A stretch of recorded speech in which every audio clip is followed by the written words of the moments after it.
Bandeko analyse moke Nakau Karine Mokonzi atiki rando polémique akomi mosali ya Nzambe.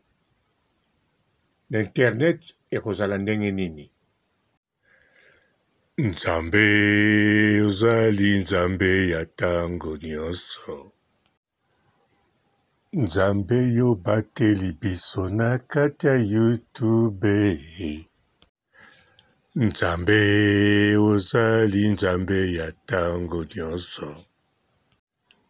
Nzambe yokokisi ba promese ya Karine Mokonzi la baron okosaka te. Nzambe ozali Nzambe ya tango nyonso. Nzambe ya papa robo oza monene. Nzambe ozali Nzambe ya tango nyonso. Nzambe bolingo otonda bolingo. Nzambe ozali Nzambe ya tango nyonso. Nzambe na biso obateli biso. Nzambe ozali Nzambe ya tango nyonso. Nzambe opesi Karine Henriette oza kosala. Nzambe ozali Nzambe ya tango nyonso. Nzambe ya Karine Mokonzi opesi ye papa Kikuli. Nzambe ozali Nzambe ya tango nyonso. Nzambe bolingo obatela Madame Angelica Madelena. Nzambe ozali Nzambe ya tango nyonso. Nzambe ya papa Matondo pambola ye bisika azali. Nzambe ozali Nzambe ya tango nyonso. Nzambe bolingo sunga biso nyonso. Po sikoyo tomonaka soki Karine alobi ke mikolo oyo internet ekolala, tomoni pe elali na mondi mokonzi. Soki pe tolobi otika olobela Karine Mokonzi bokosala eloko te, emonanaka pe tango moto atika oloba mpona Karine batikaka mpenza 100% te, me na 70% oyo batikaka bakomaka deja mpiaka. Alors bandeko, siko analyse ya motuya Karine Mokonzi achange posa nzoto, akomi mosali ya Nzambe. Ekozala ndenge nini? Na internet ekozala ndenge nini? Na bazozo ekozala ndenge nini? Na bato equipe nationale ekozala ndenge nini? Na la Chine ya Karine Mokonzi ekozala ndenge nini? Na ba telespectateur. Likambo nga na ye tosolola ezali yango wana. Yango na kolobango na malembe nyonso po mutu nyonso ayoka. Mbote bapapa, bamama, bandeko. Mbote barando na barandonete. Mbote bato oyo balingaka rando na ba oyo balingaka rando te. Mbote ba jeune garçon na ba jeune fille. Mbote bana mike na ba bebe. Mbote ba Sainte Honorite, Sainte Thérèse, Sainte Ingrid Kabongo. Yahweh na bibwele Yahweh sanjolama. Yahweh na boto sanjolama. Bisoba oyo totamboli malamu te na 2022. Yahweh na 2023 totambola malamu. Yahweh. Yahweh na bibwele sanjolama. Yahweh na boto sanjolama. Yahweh. Na 2023 tozali kaka na kati ya YouTube. Yahweh pesa biso makambo ya kitoko. Yahweh. Yahweh na bibwele sanjolama. Yahweh na boto sanjolama. Yahweh. Yahweh pona ba oyo barate biloko na 2022. Pesa biso oyo ezangi na 2023. Yahweh. Yahweh na bibwele sanjolama. Yahweh na boto sanjolama. Yahweh. Yahweh na bibwele sanjolama. Yahweh na boto sanjolama. Yahweh. Bandeko, Karine Mokonzi aza kose prepare, aza kozala forme pote asala makambo etali ya Nzambe. Alors, tango aza kosala yango biso toyoki pe toyebi. Batu nyonso pe balandi bayoki. Sikoyo batu mingi na kati ya internet toza conscient toyebi Karine Mokonzi soko aza nani na internet. Toyebi Karine Mokonzi apesaka nini na basite na biso, apesaka nini na internet na modèle oyo azali. Alors, tango aza koloba changement oyo akosala, ya liboso ezo bato ebele baza nanu na doute. Bamisusu o baza na basite bazali kokanisa ekozala ndenge nini. Bamisusu bazobanga. Bamisusu bazosepela. Alors, tokei na ba oyo bazokanisa. O bazokanisa tokeki kotia neti ba o ba na Congo, ba o ba na poto, ba defandaka Karine Mokonzi. Balobi, to defandaka Karine Mokonzi, po ndenge batakaka ye, pe Karine Mokonzi modèle aza sikoyo. Mais sikoyo Karine Mokonzi, soka komi mosala Nzambe, tokosala sikoyo nini na komba Karine Mokonzi. Tokosala lisusu nini pona ko défendre Karine Mokonzi. Makambo ekokende ndenge nini. Bamisusu kutu balingi kokalikile mingi te. Aza nanu na Karine Mokonzi makomo luka pe banzela oya ye. Ndenge tomoni janvier bakangani na Fivette Mayemba maza toujours na Karine. Azo préparé oya ye terrain. Posoki janvier akangami na mwana mwasi, en tout cas azaka akangamaka ya solo, toso akangami na mwana poto ou bien musicien. Alors, totali pe bamisusu na poto bazo kalikile pe. Siko na ba oyoyo bazo banga. Ba oyo bazo banga eza normal. Batu oyoyo baya pona Karine asima Karine Mokonzi kosunga ye na modele azalaka, basepelaka ye na modele azalaka, surtout na ndenge batetaka ye mabe toujours. Siko Karine modele oyo bosepelaka na ye azalaka,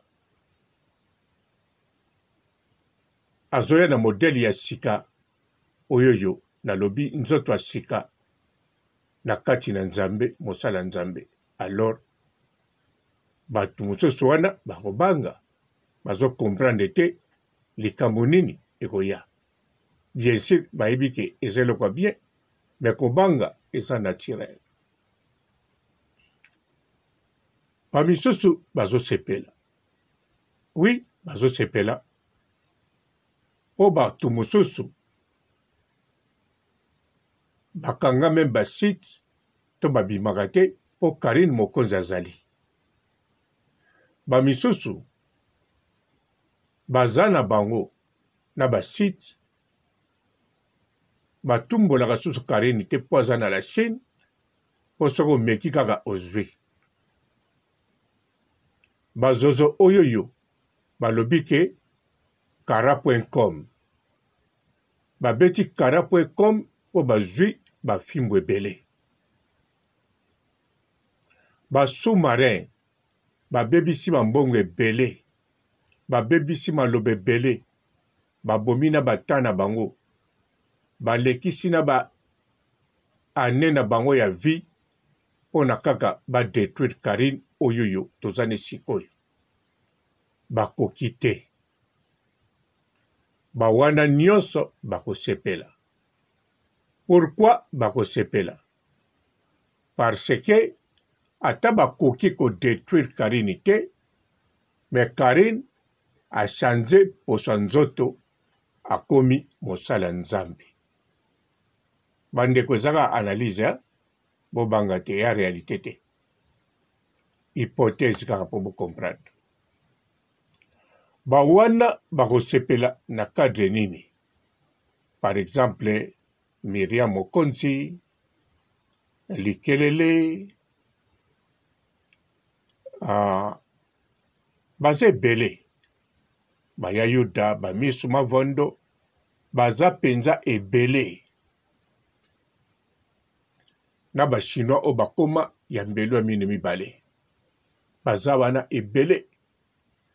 Bakosepela pourquoi? Parce que Karine akomi mosala Nzambe. Akomi enseignante l'église à Mamolangi. Donc na comportement, na caractère, na makambu akochange. Eningo loba akozana la Chine te po bafingelaka ye bato.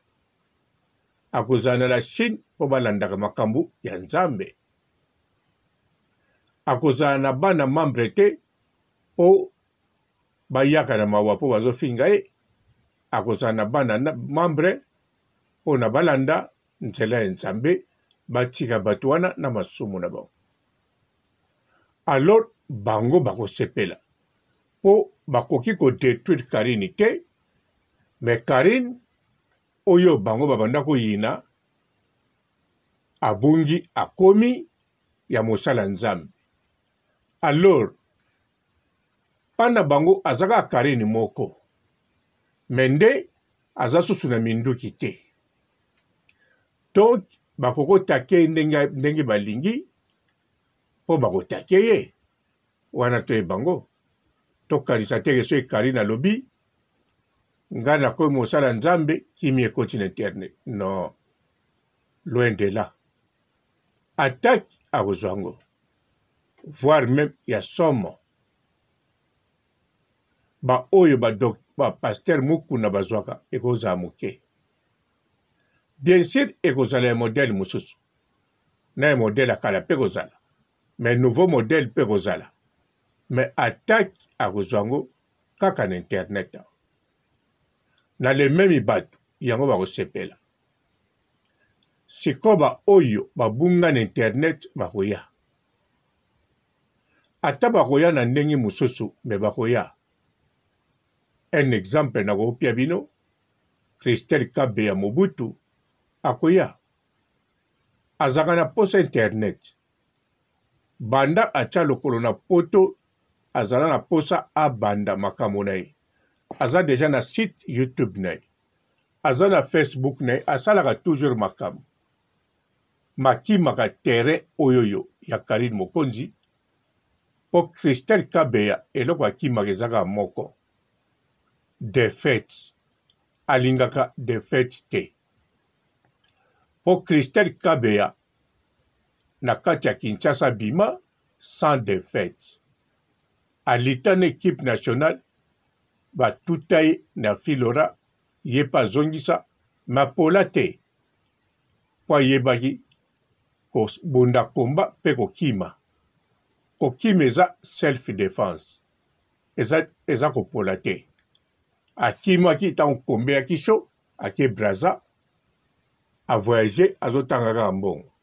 donc apola te na bakomba awa na poto ntango ayaki soki bolandi maloba ne bokoyoka azalaki deja na position ya koatake direct Karine Mokonzi mais amonaka aza zoba te amonaki kotake Karine Mokonzi eza défaite avanda alingaka bimisa abima ntango afilora mpe asalaki me afilora bendani ye mpe abendani ntango wana mpe amonaki ke nakoki kotake na Karine donc Christelle Kabeya Mobutu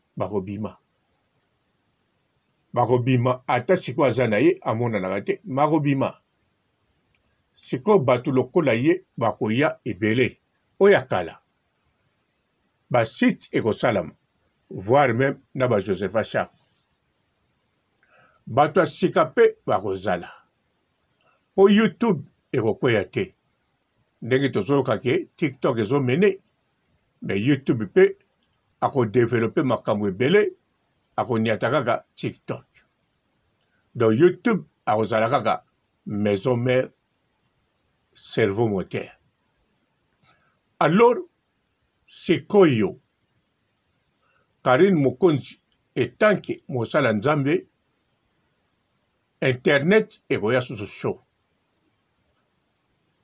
attaque ekozala ya somo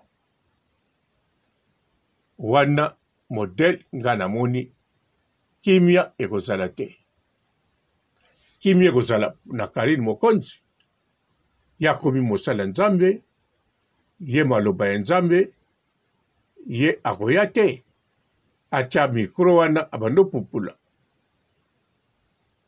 yakoya te na chez Mokonzi atia batu babando pupula ekokonkorde te na mosala oyo azosala me batu wana bakoya na méthode ya lelo mpe te bakoya na méthode mosusu ya sika ata ebando kende direct te ata indirect ekozala kaka attaque mpe kozala attaque moko ebando sala bato balinga Karine Mokonzi pasi sikoyo bato bakodefendre Karine Mokonzi bakozala ata Karine Mokonzi akomi mosala nzambe ata Karine Mokonzi apekisi bato bakodefendre bakozala bilongi oyo lelo oyo tozomona misusu bakokende bakodefendre lisusu Karine te bakokende makambo ya nzambe to bakei na bango kote kaka bakendeke me bakozala toujours na internet napesa bino net exemple totalaka lelo oyo Karine nana komi mosala nzambe te bolandaka na bemission na ye nyonso boyokaka okomona atali boye Choupette okende wapi ko namoni yo lisusu Liboma Mokonzi okende wapi ko namoni yo lisusu Papa Robo okende wapi ko namoni yo lisusu donc la baronne tango alobaka bongo biso tu mpe toyebi ke Papa Robo Choupette Karine Mokonzi, Rose Bombo, nazoloba o Rose Bombo ya mwana mwasi, ya site te. Mokolo site me mwana mwasi. Donc tant Karine akoloba bongo, biso pe tokanisi, ba papa robo bakende na bango musika, bazalaka sur internet te. Nzoka, tozalaka na biso wana chaque jour. Mais raison moko etindi tobombama. Bon, n'importe quelle raison, ezala ya bien, ezala ya mabe, etindi tobombama. Mais tozakaka wana pa ya Karine. Tozolanda pe ye chaque jour.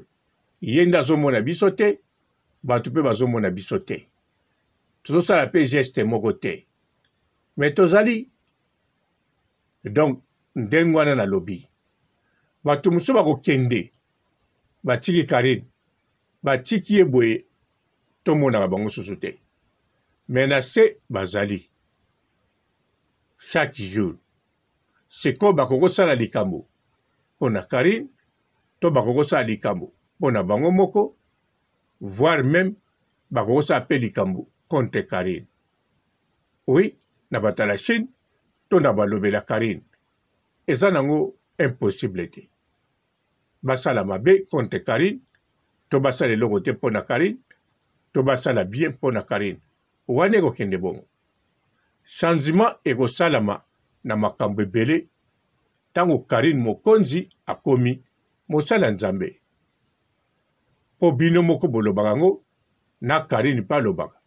Même na la Chine, tozali na ba chrétien, tozana ba musulman, ba Bouddha, tozana bana malamu, tozana bana mabe, tozape na bandoki. Ata na la Chine tozana bango. Donc, ndoki akobongola mutema soki Karine abongoli. Soka bongoli te, akobakisaki ndoki akomi contre Karine. Donc, eza nango normal. Po bo comprendre. Mutu mususu alinga rando neti nga papa robo, mutu moko wana pa kozala po défendre Karine, mususu pa kozala po atalaka siko rando ndenge bakopupula Karine, yakangine maboko, mususu pa kozala ye pa kei koto bato bakopupula Karine, akomo pupula. Na bazozo pe ndenge moko, bazozo mingi pe bakolanda Karine. Donc, bakomona akomi mosala nzambe, to bandako yina ye pamba, azalaki na ye bien, talelo ake na nzela ya nzambe. Bazozo pe bakobongola mutema, bakolanda la baronne. Ah oui, bazozo a catégorie nyonso, même ba o basalaka émission, même ba o babengaka, même ba o tomonaka te. Donc, changement ekosalama ya makasi. Na kote nyonso changement ekosalama. Tango Karine akochange, akokoma mosali ya nzambe. Alors, na changement ngo, bato bakochange bilongi na bango eyebani te. O bakochange pour bien ou bien pour mal. To bakozala net. Bilongi eyebani te. Même na ba zozo, même na ba chinois, même na ba téléspectateurs, même na ba sous-marins. Donc, ekozala bongo. Siko pe eza na ba zozo, na ba sous-marins ba chanzaka. Parmi bato babenga pe Karine, miso balobaka, nalandaka yo, maintenant na benga te première fois, nazo benga yo. Okomona aseki. Tango aseki akanisi ke makambo Karine asalaka to akanisi modèle ya bengi mbali boso. Ubia seki akanisi modèle ya zakane zozo afinga Karine, Karine adekonete ete. Ubia seki oye mutazaraka mukolo page oye finga Karine, auti pe kokoma pona Karine aye. Donc, bawana tu babenga mbala moko, bazalaka ya mabe na ya malamu na ya normal. Po bo comprendre. Donc Karine Mokonzi mosala nzambe mutu moko te akanisake rando ekosila. Internet ekochange me ekokende na en lire kako ekendeke. Karine Mokonzi opupulai bakopupulai. Karine Mokonzi batu bakozala na nsima na ye bakozala.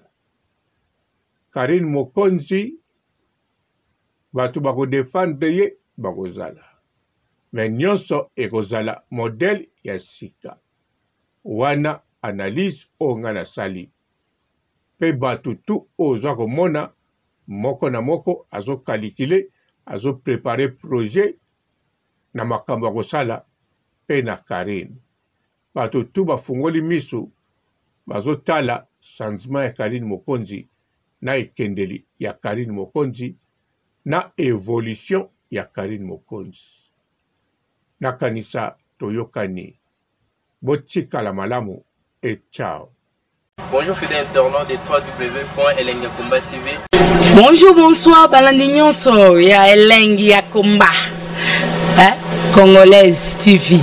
Belé partout dans le monde, partout où vous êtes, partout où vous êtes, Elengi ya Komba TV vraiment. Bonjour, bonsoir, on va abonner bafa nyonso ya Elengi ya Komba Congolais TV. Bonjour à mon boss, on a appelé ça vraiment un pandi. Bonjour à mon boss, JP Kiama. Je salue mon boss Balobi, boss des boss Babi, JP Kiama. Bonjour, la Elengi ya Komba Congolais TV vraiment. Ramon Lazana, chaîne de ça qui topo, il y a pas de JP Kiama, t'as un boss des boss, il y a un danger. Donc on va accepter le lazaki. Ya boss na biso JP Kiama. Nzambe ngai. Ba boss bazali ba boss bazali. JP Kiama, le boss des boss. Napesi d'abord bonjour, tu peux mbote belé na mon boss JP Kiama. On a koza ngisaote. Donc na ko le katesana, napesa mon boss JP Kiama, boss des boss. Bonjour fidèles internautes de www.elengiakomba TV. Bonjour, bonsoir, balandi nyonso ya Elengi ya Komba. Congolaise TV. Belé partout dans le monde, partout où vous êtes, partout où vous êtes, Elengi ya Komba TV vraiment. Bonjour, bonsoir, on va abonner bafa nyonso ya Elengi ya Komba Congolais TV. Bonjour à mon boss, on a appelé ça vraiment un pandi. Bonjour à mon boss, JP Kiama. Je salue mon boss Balobi, boss des boss Babi, JP Kiama.